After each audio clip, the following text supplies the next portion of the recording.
तो जैसा दोस्तों आप लोग जानते होंगे कि ओनियन में कई सारे साइज़ होते हैं, 45, 50, 55। मोस्टली अगर दुबई के लिए बात करें या अदर कंट्रीज़ की बात करें तो वो अपने अपने हिसाब से के हिसाब से मंगाते हैं। तो ये क्या किस तरीके से इसका पूरा प्रोसेस होता है वो मैं पहले आपको समझा देता हूँ। उसके लिए स्टेप वन पे हमको चलना पड़ेगा, और जो स्टेप वन है हमारा वो है मंडी। तो चलिए एक बार मैं आपको थोड़ी सी जो ओनियन की मंडी नासिक में वो दिखा देता हूँ। किती विश्वनाथ 2,000 एक कर। तो दोस्तों ये आपने देखा, ये नासिक की मंडी है, और ये जो आवाज़ें आपको आ रही हैं ये यहाँ पे जो आड़ती होते हैं वो प्याज देख करके उसका भाव लगा रहे हैं। और ये लाइव सेलिंग आपने देखी है, मैंने खुद ही वीडियो बनाया है। अलग अलग प्याज होती है, कोई सूखी होती है, कोई गीली होती है, कुछ पे कुछ पत्तियों की लेयर होती है, कुछ पे किसी भी तरीके की होती है।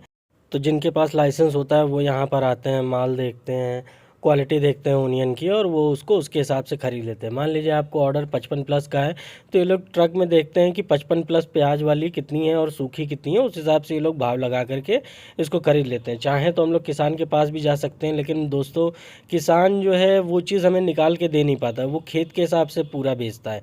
और मंडी में क्या होता है कि साइज़ के हिसाब से हमें मिल जाती हैं प्याज। अब दोस्तों वहाँ से प्याज आ जाती है, और उसके बाद इस तरीके से जो भी आड़ती होता है उसके यहाँ पे प्याज फैला दी जाती है ग्रेडिंग करने के लिए। ये आप जो देख रहे हैं ये प्याज मंडी से ख़रीदी गई है और यहाँ डाल दी गई है। इन प्याज़ों में कुछ ख़राब भी होती, छोटी होती, बड़ी होती है, कुछ इसमें गीली प्याज भी होती है। तो ये हमें जब प्याज खरीद रहे होते हैं हम मंडी से, वैसे तो हम डायरेक्ट ले नहीं सकते हैं क्योंकि उसके लिए लाइसेंस होता है। आप ये भी कर सकते हैं, ये कोई आपको बताएगा नहीं, इसलिए वीडियो पूरा देखिएगा। मैं कुछ कुछ चीज़ें आपको ऐसी बताता रहूँगा बीच बीच में जो आपको नहीं पता होगी। अगर आपको प्याज एक्सपोर्ट करनी है तो आप क्या करिए, मंडी में आइए, यहाँ पे ऐसे बंदे होते हैं जो आपको आपके हिसाब से प्याज खरीद के दे देते हैं। इनके पास लाइसेंस होता है, और जिनके पास लाइसेंस होता है वही बोली लगा सकते हैं। तो आप इनको भी डायरेक्ट पकड़ सकते हैं, इनसे तय करके आप प्याज खरीद सकते हैं। मंडी से प्याज खरीद करके फिर इस तरीके से यहाँ ला के ग्रेडिंग वेडिंग करने में जो भी आड़ती होता है आपका 1.5% के आसपास लगता है। और 14-15 रुपए की बोरी होती है, चाहे वो हिसाब होता है उसका, जूट की है कि पीपी बैग की है, डबल लेयर की है, कैसी है, वो हिसाब से आपको प्राइसिंग उसमें पड़ती है। और यही जो है आपको, ये जो आप टीन शेड देख रहे हैं इसमें प्याज स्टोर की जाती है। और यही लोग जो हैं आपको, जो बंदे होते हैं ग्रेडिंग करने वाले, इस तरीके से जो आप बोरे में देख रहे हैं ये इस तरीके से आपको ग्रेड करके भी दे देंगे। तो मैं यहाँ पे ये मैं खुद ही वीडियो बना रहा था, अभी मैं आपको दिखाता हूँ कि ग्रेडिंग होती कैसे है।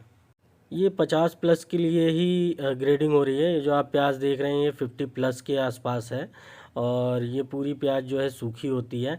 खैर ये आपको लोकेशन पे ही पता चलेगा कि प्याज सूखी है कि नहीं है, जब आप अपनी आंखों देखेंगे।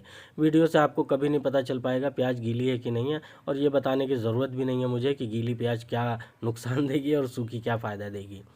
ये आप देख रहे हैं ये बंदे लगे हुए हैं, ये ग्रेडिंग कर रहे हैं प्याज की। दुबई का 20 किलो की पैकिंग का ऑर्डर था इनका जूट बैग में, तो ये अपना जो है ग्रेडिंग कर रहे हैं। ये मैनुअल होती है, इसलिए कभी भी अगर ऑर्डर आता है 50+ या 55+ का तो उसमें सेम टाइप की प्याज नहीं होती, क्योंकि मैनुअल ग्रेडिंग होती तो मिक्स हो जाता है उसमें। ये जो ख़राब प्याज इसमें सड़ी गली होती है ग्रेडिंग के टाइम पे, इस तरीके की प्याज जो है ये देख रहे हैं जो, ये निकाल दी जाती हैं, इनको निकाल दिया जाता है। अदरवाइज़ अगर ये बोरे में चली जाएंगे तो जो सही प्याज होगी उसको भी जो है ये बर्बाद कर देती हैं। तो इसलिए ये करना ज़रूरी है। ये आप देख रहे हैं बोरे में पूरी पूरी डाली जा रही है। इस तरीके से जब मैं पहुंचा था तो मैंने ये देखा था, इसके बाद मैंने अपना भी कंटेनर लोड कराया दोस्तों। और इधर मैं आपको दिखाता हूँ इस साइड में, ये जो प्याज पड़ी हुई है ये 45+ है। ये 45+ मोस्टली जो जाती है बांग्लादेश और मलेशिया साइड के लिए जाती है। ये प्याज ख़राब नहीं है, और यही प्याज जो है जब आप लोकल के लिए सेल करते हैं तो आपको रेट मिलता है 20 का, 22 का। एक्सपोर्ट का आप देखते हैं तो 25 का होता है, 26 का होता है।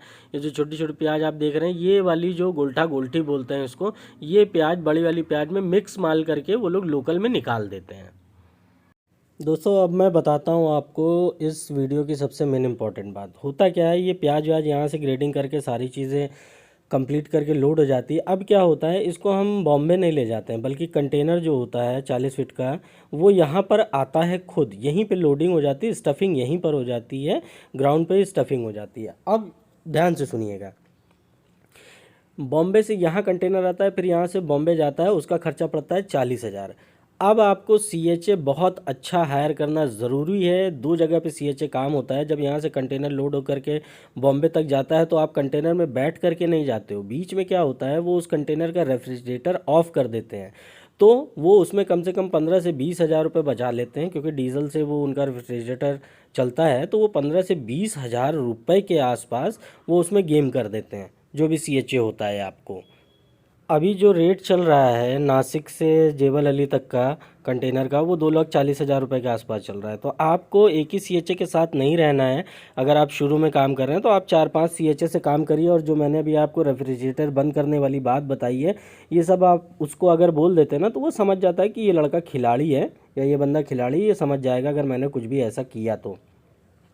CHA को अच्छा रखना इसलिए ज़रूरी होता है क्योंकि between transit period Bombay to Dubai, उसके बीच में भी आपको रेफ्रिजरेटर का जो टेम्परेचर होता है वो मेंटेन रखना चाहिए। अदरवाइज़ आजकल एक डिवाइस आने लग गई है जो आप कंटेनर के अंदर लगा दीजिए तो पता चल जाता है कि ये कंटेनर का रेफ्रिजरेटर कहाँ बंद हुआ है, कहाँ नहीं बंद हुआ है। आप उसकी भी मदद ले सकते हैं। बट ये याद रखिए, 2,40,000 रुपये अगर मार्केट का प्राइस चल रहा है, कोई आपको ये कह रहा है कि सर ठीक है मैं 2,30,000 2,20,000 में कर दूँ, तो आप तुरंत समझ जाइएगा कि उसका जो गेम होना है वो रेफ्रिजरेटर बंद करने वाला जो सिस्टम मैंने आपको बताया, चाहे वो नासिक से मुंबई तक के बीच के सफ़र में हो, 250 किलोमीटर के आसपास पड़ता है नासिक से मुंबई, 250 या 150 ऐसे कुछ है। उसके बाद फिर बॉम्बे से सीधे उधर दुबई तक की, उसके बीच में भी ये लोग गेम कर सकते हैं। तो प्लीज़, अगर ओनियन, चिली या किसी भी फ्रूट वेजिटेबल में आप काम करने जा रहे हैं तो आपका जो CHA होना चाहिए वो बहुत सॉलिड होना चाहिए, ट्रस्टफुल होना चाहिए, और उसके बारे में मार्केट में पहले पता कर लेना चाहिए। और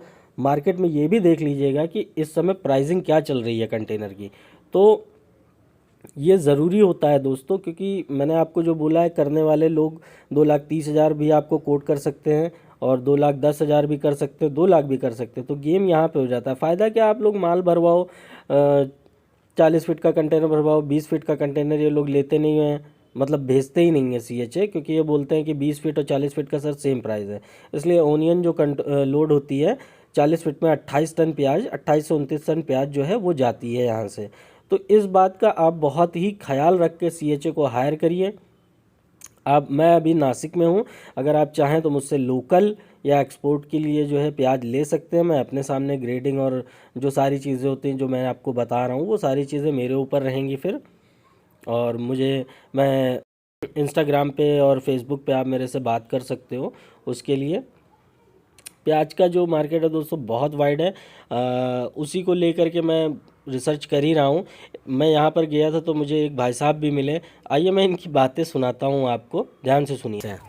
हम जो है उसमें समझा आपकी रिक्वायरमेंट रहती 35 के ऊपर, तो हम उसके अंडर के उसके नीचे के पैच जाने नहीं देते, पूरा रिजेक्शन बाजू में निकलते। कोई पैच खराब है वो भी अंडर साइज निकाल लेते, आपने जो साइज बोला है वो साइज पैक करके सब ग्रीडिंग के लिए सब कुछ देखते हैं।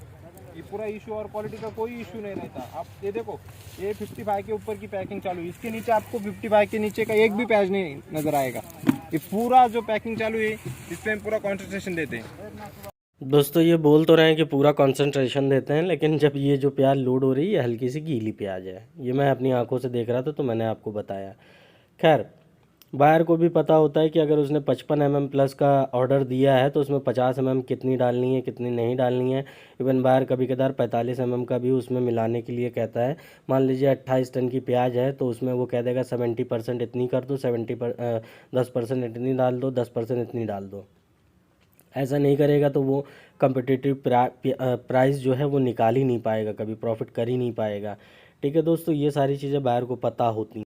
दोस्तों था, मैंने छोटी सी नॉलेज आपको देने की कोशिश की है। वैसे तो प्याज कीजिए, और इसके बाद मैं आपको हरी मिर्च की जो है वीडियो बना के दिखाऊंगा। ये आप साइज़ देख लीजिए, फ़िलहाल इस तरीके के साइज़ ग्रेडिंग होती है। ये एक स्केल है, उसमें दिखाया जा रहा है। तो होप करता हूँ कि आपको वीडियो पसंद आया होगा, और शायद मैंने कम ही नॉलेज दी है, लेकिन प्याज की नॉलेज दोस्तों एक वीडियो में पूरी आपको दी भी नहीं जा सकती है। आप वीडियो देखिए, कोई अगर आपको कमेंट हो या क्वेरी हो तो आप कमेंट करिए उसको, जो भी क्वेरी होगी मैं शॉर्ट आउट करूँगा, अदरवाइज़ एक नया वीडियो बना दूँगा उसके लिए। और कोशिश करता रहूँगा आगे से रेगुलर आपको वीडियो देता रहूँ इसी तरीके से। और कमेंट करिए दोस्तों, कोई भी दिक्कत हो तो इंस्टा फेसबुक है ये आपके पास। चलिए टाटा।